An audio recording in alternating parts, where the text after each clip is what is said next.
Bismillahirrahmanirrahim. Assalamualaikum warahmatullahi wabarakatuh.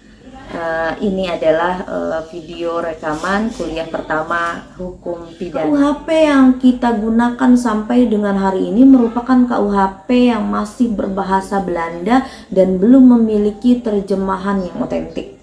Ya, KUHP ini merupakan KUHP yang kita warisi dari Belanda melalui Wetboek van Strafrecht itu.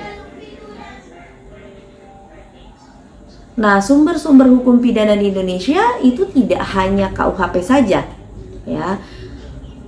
KUHP tadi pun, Kitab Undang-Undang Hukum Pidana yang berlaku di Indonesia, yang sekarang Anda mungkin sudah memilikinya, itu tidak murni seluruhnya mengikuti apa yang diatur di dalam Wetboek van Strafrecht sebelum kemerdekaan. Kenapa?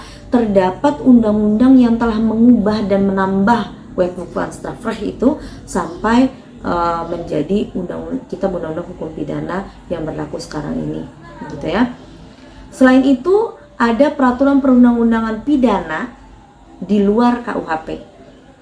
Yang ketiga, ketentuan pidana dalam peraturan perundang-undangan non hukum pidana. Nah, apa aja itu kita akan bahas selanjutnya.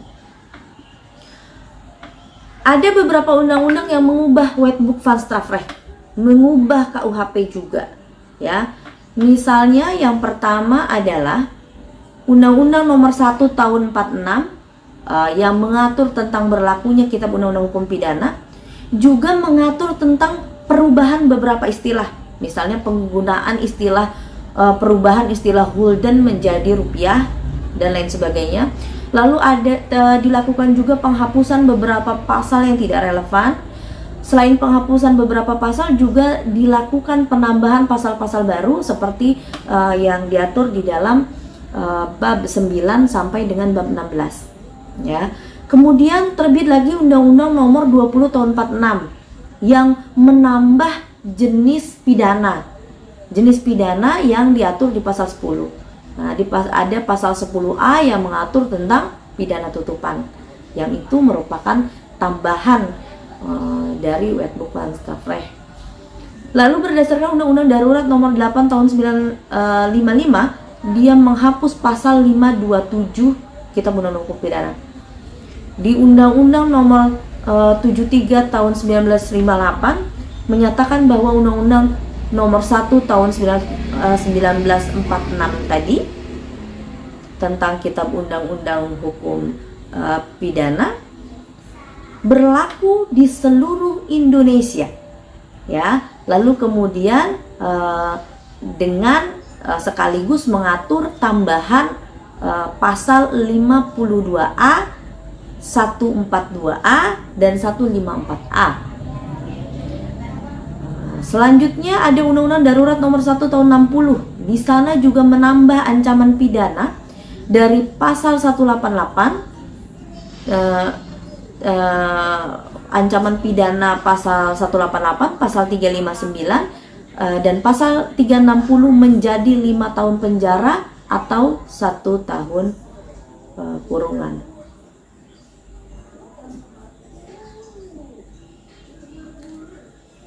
Selanjutnya terbit juga Perpu Nomor 16 Tahun 60. Ya, di sana mengatur penambahan nilai terhadap beberapa kejahatan ringan. Ya, kejahatan-kejahatan ringan itu diatur di dalam pasal 364, 373, 379, 384 dan 407 ayat 1. Lalu Perpu Nomor 18 Tahun 60.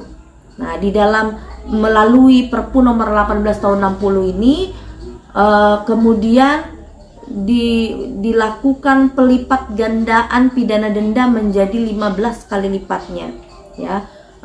Ini masih harus dicek kembali. Perpu Nomor 18 Tahun 60 ini kalau tidak salah kemudian diundangkan melalui Undang-Undang Nomor 1 Tahun 61. Nah, di tahun 2012 kita kembali melakukan perubahan terhadap batas tindak pidana ringan dan jumlah denda yang diatur di dalam KUHP melalui Perma Nomor 2 Tahun 2012. Di Kemudian ada Undang-Undang Nomor 1 PNPS garis miring 65 yang memberikan tambahan pasal, yaitu pasal 156A.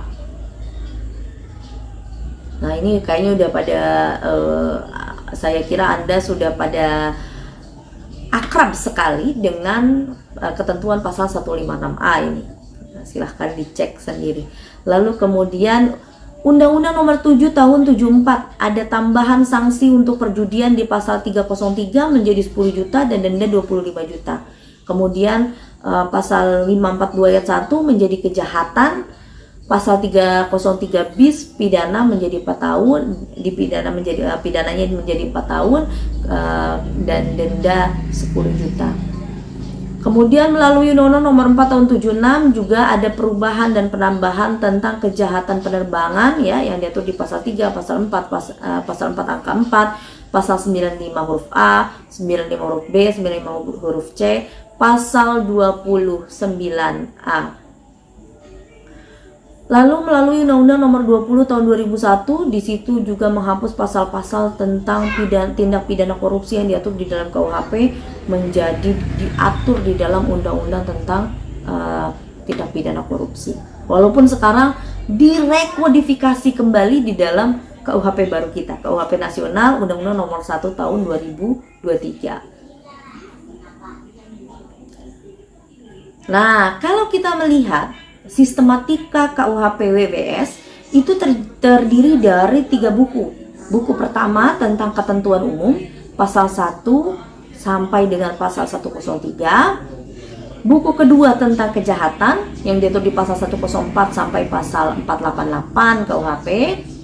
Dan buku ketiga tentang pelanggaran yang diatur di pasal 489 sampai pasal 569 KUHP.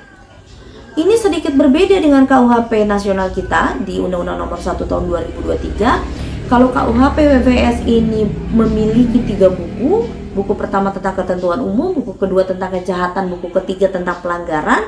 Di KUHP nasional tahun 2023, sistematikanya KUHP hanya memiliki 2 buku. Buku pertama tentang aturan umum dan buku kedua tentang tindak pidana.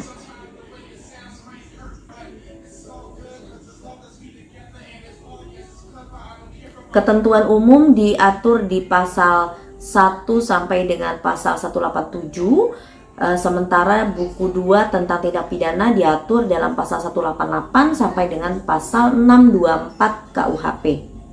Nah, wajib ya bagi mahasiswa hukum pidana untuk juga mempelajari dan memiliki kitab Undang-Undang Hukum Pidana Nasional Undang-Undang Nomor 1 Tahun 2023.